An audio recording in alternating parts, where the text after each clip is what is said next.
seja bem-vindo ao programa Em Pauta desta semana, que vai discutir o aumento da criminalidade no Brasil. Na última semana, a ONU enviou um relatório mostrando que das 100 cidades mais violentas do mundo, 39 estão no Brasil. E uma delas aqui bem perto da gente. Porto Alegre, a capital gaúcha, é listada como a 39ª cidade mais violenta do mundo. Para discutirmos este assunto, eu convidei aqui para o programa Em Pauta, professor do curso de Direito também da Universidade Fevale, professor Henrique Kesk, e o advogado Rodrigo de Carvalho. Sejam bem-vindos. Obrigado. Há realmente uma explosão da violência no Brasil ou há, na verdade, maior divulgação dela? Qual é a opinião de vocês em relação ao assunto? Eu acho importante esse dado da ONU, porque, em primeiro lugar, ele desmistifica uma tolice que nós temos de a índole pacífica do povo brasileiro. Né? Eu acho que, além disso, 2014 foram perto de 50 mil homicídios. Então, não se trata de índole pacífica nenhuma. E outro mito que eu acho importante desmentir é o fato de que as condições econômicas determinam o crime, porque nós estamos vivendo no Brasil 20 anos estamos em crise agora, mas vivemos 20 anos de desenvolvimento econômico contínuo. A criminalidade aumentou muito mais que todo o desenvolvimento econômico nesse sentido. Eu acredito que, portanto, a criminalidade tem realmente aumentado em função de um sentimento geral de impunidade na sociedade. Isso é um problema grave, sério, nós, como sociedade, temos que resolver. Podemos falar de uma certa falência do Estado, ou falta de inadequação do Estado em resolver o problema? Podemos, mas o problema não é só o Estado. O problema é a sociedade brasileira como um todo. É cultural. É cultural. Esse é um aspecto muito importante que o professor explanou. Eu acho que esse problema também a gente não pode botar no Estado, mas sim o papel de nós cidadãos. Porém, o que acontece? Hoje não é o problema das nossas leis, o problema é a impunidade. Em vários setores, por exemplo, temos hoje questão na parte econômica, mas também isso não é o resultado também dessa crise, entre aspas. Isso tem uma parte histórica, já vem anterior, e o momento da crise, a crise já vem há anos. Então, esse aspecto dessa criminalidade que só aumenta é a impunidade, que a sociedade vê que tem essa impunidade e aí fica só crescendo. O mau exemplo nosso vem de cima, né? Isso nós todos estamos cansados de saber. E esse mau exemplo vindo, e vamos ser bem francos, de deputados, de senadores, de vereadores que roubam e nada acontece. Na avaliação de vocês, isso influencia no comportamento das pessoas? Não? Nós temos uma corrupção no Brasil que é histórica, ela é sistêmica, né? Ela é estrutural. Não só as estruturas do Estado são contaminadas por esse processo, mas os meios empresariais também são contaminados por esse processo. Haja vista que pela primeira vez na história a Operação Lava Jato tem punido também o corruptor ativo, que é o empresário. Então este sistema realmente, aliado a uma certa inoperância do papel punitivo do Estado, faz com que, como tu disseste, esse exemplo superior dissemine esse sentimento de impunidade generalizado, que sim, ele estimula a prática da criminalidade, com certeza. Junto a isso, claro, seriam necessárias também políticas públicas de inclusão social. Mas os Estados Unidos têm 300 milhões de habitantes, né? E a metade dos índices de criminalidade do Brasil. Isso. E a população... É um país onde tem também uma população carcerária muito grande. A primeira ou a segunda população carcerária do mundo e, na verdade, a população civil mais armada do planeta. Da liberação das armas, né? Sim, da liberação das armas. Então, nós temos que realmente encontrar um prumo como sociedade em relação a essa questão da violência, no sentido de que esses números, pelo menos, regridam e não continuem a se desenvolver como vem acontecendo. Para regredir, vocês acreditam que é só com investimento na educação realmente?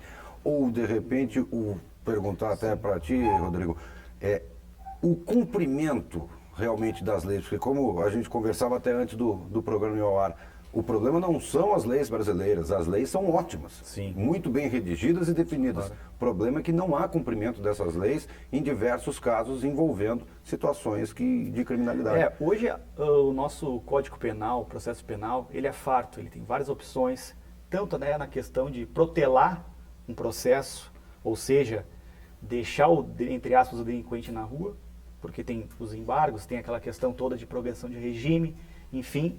Mas eu acredito que o problema não é as nossas leis. O problema é a eficácia dessas leis, o cumprimento dessas leis.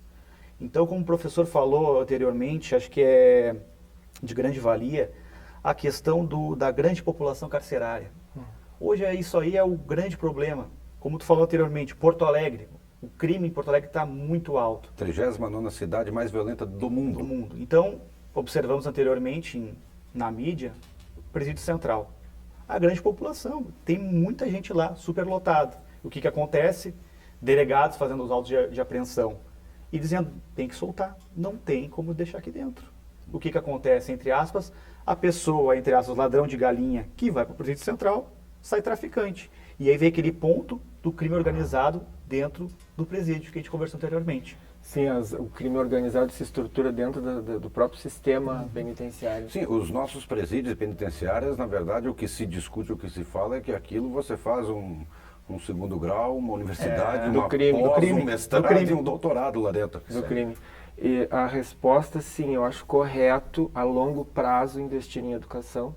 É a solução, mas enquanto nós estamos investindo em educação, que só vai dar resultado numa geração, numa próxima 2, 3 geração, nós precisamos realmente reestruturar o sistema carcerário, nós precisamos reestruturar o cumprimento, a execução penal. A população carcerária brasileira é a 3ª ou a 4ª do mundo, mas se todas as execuções penais fossem realizadas, dobraria a população carcerária. Ela é a terceira, ela perde para os Estados Unidos e para a China, se não me engano. O Brasil entra em Mas se terceiro. nós executássemos todas as sentenças, duplicaríamos, dobrávamos e como é que nós vamos fazer isso se já ocorre, na verdade, superlotação? Então o que acontece? Um grande mal que é o sistema carcerário está provocando o mal da impunidade. Então é quase como que um ciclo vicioso que precisa ser quebrado, precisa ser rompido. A questão falou anteriormente dos Estados Unidos ser a segunda maior. Por que é a segunda maior? Em 1990 foi aplicada a lei da tolerância zero nos Estados Unidos. O que acontece? Você roubou, um roubo simples, vai para a cadeia. Estuprou, vai para a cadeia. Só que assim, tudo que é crime, eles botavam na cadeia e tinha seu cumprimento, seu regime legal. Porém, hoje no Brasil, o que acontece? Em relação à superlotação, você não cumpre essa prisão. Você tem essa progressão de regime e tem essas questões que não deixam a pessoa presa. Por quê? Porque a população carcerária é muito alta. E não há realmente condições, é desumano o que se vive dentro das penitenciárias, o que se vê E em dentro nome dos daí presídios da brasileiros. defesa dos direitos humanos, realmente se relaxa completamente. Existe até um movimento entre os penalistas no sentido do Estado não punir, em função de da ressocialização. Isso. Então, isso é outro problema que entra na discussão, a ressocialização do preso, ou até a socialização do preso, que nunca foi socializado, mas, de qualquer maneira, teria que ser verificada essa possibilidade caso a caso, entendeu? E não realmente tomar uma atitude generalista, e, na verdade, não é também só função do Estado. A pergunta que eu gostaria de deixar no ar é: alguém dá emprego para esse prisioneiro? Também temos essa questão. A pessoa, às vezes, faz um curso profissionalizante enquanto está cumprindo a sua pena, mas quando deixa o presídio, a penitenciária, enfim, não consegue emprego. Tem esse obrigado estigma, a voltar para o crime. essa discriminação da sociedade. Da sociedade. Mas, e talvez essa escola, né, entre aspas, que falamos, de que as pessoas acabam fazendo, uma pessoa que rouba um pacote de bolacha no supermercado vai ter uma pós-graduação em tráfico de drogas dentro do presídio. Essa pessoa não se torna refém de grandes criminosos ao sair de lá também, porque lá, se não cumprir favor, vão matar a ela, a família, enfim. Porque é lá que está o Estado. Chegamos no absurdo de que o sistema carcerário, na verdade, protege os líderes das facções que acabam dominando as alas dos presídios. Mas então seria, por exemplo, poderíamos dividir os crimes, classificar os crimes, entendeu?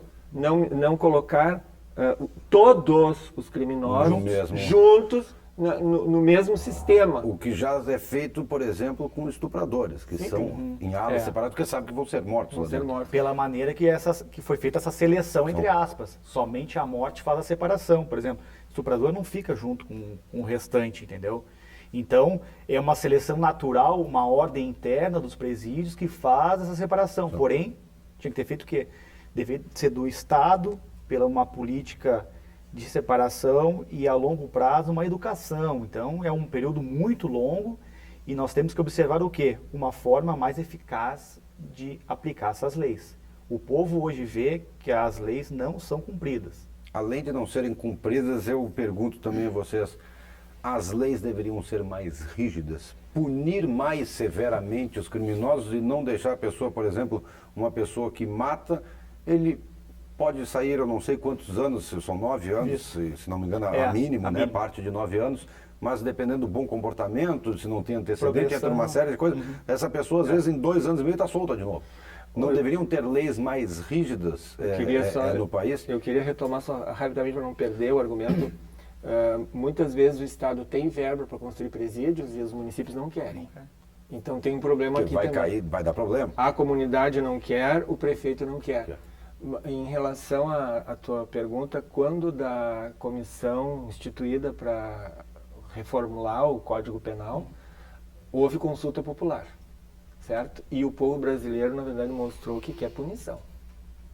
Com recrudescimento das penas, respondendo à tua pergunta, existe um caldo cultural no Brasil hoje que quer acabar ou reestruturar a progressão da pena. Em vez de 1/6 para 1/3. Né? Acabar com o semiaberto e, inclusive, eliminar o sistema aberto. Então, são muitas atenuantes no sistema penal, realmente. Tem toda uma discussão na doutrina em relação ao fato de que a pena deve educar, não são presidiários, são educandos, e todo o respeito que se deve dar à condição humana, é verdade. Mas o problema fundamental é o Estado não pode renunciar ao dever de punir. Então precisaríamos, me parece que sim, recrudescer um pouco com essa lei penal. A exemplo do que aconteceu agora com o feminicídio. A Lei Maria da Penha foi aumentado agora. Vamos ver agora na sociedade como é que isso vai. A sociedade hoje em si, o que acontece? Ele tem essa... A gente quer esse aumento de pena, essa coisa de aumentar. O exemplo claro é menoridade penal. Mas aí eu questiono a todos em casa, se baixar a idade, enfim, como é que vai ser os nossos presídios? Mais gente lá dentro. Pois é. Então, a gente tem que fazer uma análise, tanto também, uma análise histórica também de comportamento do indivíduo, em relação à menoridade penal. Tudo, estrutura familiar, eu acho que vem um bolo de coisas que leva essa pessoa para o caminho do crime. Eu vou pedir um tempinho, 2 minutinhos para o professor Henrique, também para o doutor Rodrigo, que nosso tempo neste primeiro bloco do programa Em Pauta já se encerrou e daqui a pouco a gente volta para o segundo e último bloco, seguindo essa discussão sobre o crescimento da criminalidade no Brasil. Volta daqui a pouquinho, não sai daí.